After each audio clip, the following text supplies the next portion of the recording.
Você já teve dúvidas sobre como regar sua planta? Neste Cultivar no Lar de hoje falaremos sobre a necessidade hídrica das plantas.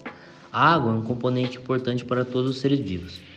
As plantas compõem 80% das constituições das hortaliças e até 50% das venosas. As suas funções das plantas estão relacionadas à estrutura, transporte, metabolismo e principalmente aos crescimentos. Para entender um pouco melhor de como e quanto irrigar, é importante três coisas: planta, solo e atmosfera.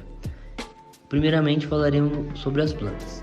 Existem plantas com necessidades distintas. Para ficar mais simples, vamos citar dois tipos que são os mais comuns de se cultivar em casa. Em primeiro, as xerófilas. São plantas originárias de clima mais seco e quente. Essas plantas não precisam de muita água para seu ciclo de vida. Assim, a rega normalmente é feita uma vez por semana. Como exemplo, temos a aloe vera, comumente chamada de babosa, e a lampranthus. O segundo tipo de plantas são as mesófitas. São plantas de clima mais úmidos, com chuvas mais frequentes. Aqui as plantas necessitam de água com mais frequência, sendo a rega, neste caso, diária ou em dias alternados. A maioria das plantas são mesófitas. Além do tipo de planta, o estágio de desenvolvimento que a planta está vai influenciar a sua rega. As plantas recém-germinadas necessitam de pouca água, enquanto que na floração costumam ter maior demanda hídrica da planta. Agora com o solo. O solo ou substrato será o reservatório que conterá a água que estará disponível para a planta.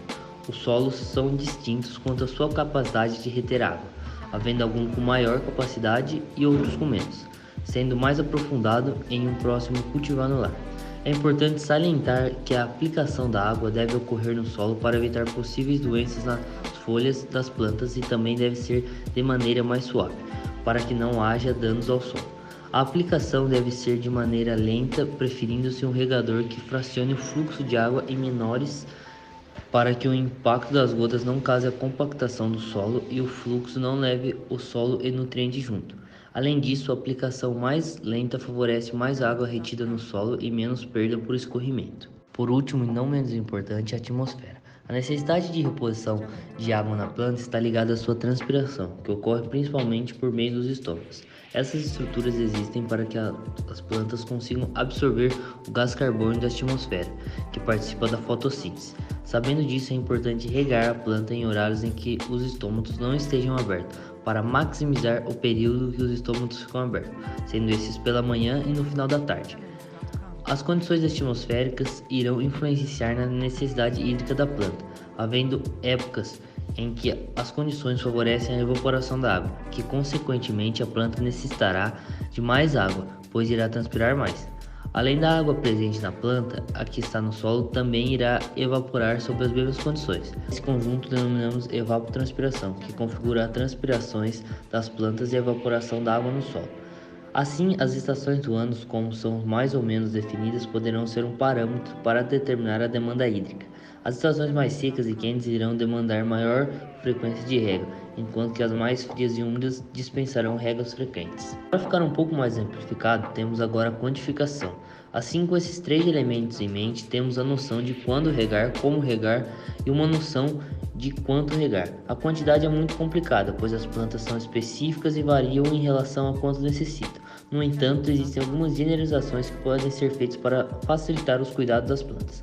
Para isso, será necessário separar em três estágios, portes e estações do ano.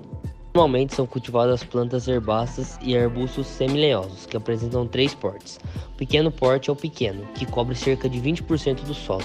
Temos a relação de mililitros por litro do vaso, entre outono e inverno 7,5 ml, entre inverno e primavera 10 ml, entre primavera e verão 15 ml. Temos o médio porte, que cobre entre 20 a 60% do solo. Temos entre outono e inverno 12,5 ml, entre inverno e primavera 17,5 ml, entre primavera e verão 25 ml, e os grandes portes, que cobrem mais de 60% do solo para o vaso. Temos entre outono e inverno 15 ml, entre inverno e primavera 20 ml e entre primavera e verão 30 ml. Tem sinais nas plantas que mostram se ela está com excesso ou falta de água. Para a falta de água, apresentam raízes quebradiças, folhas enrugadas e amareladas. Para excesso de água, raízes apodrecidas.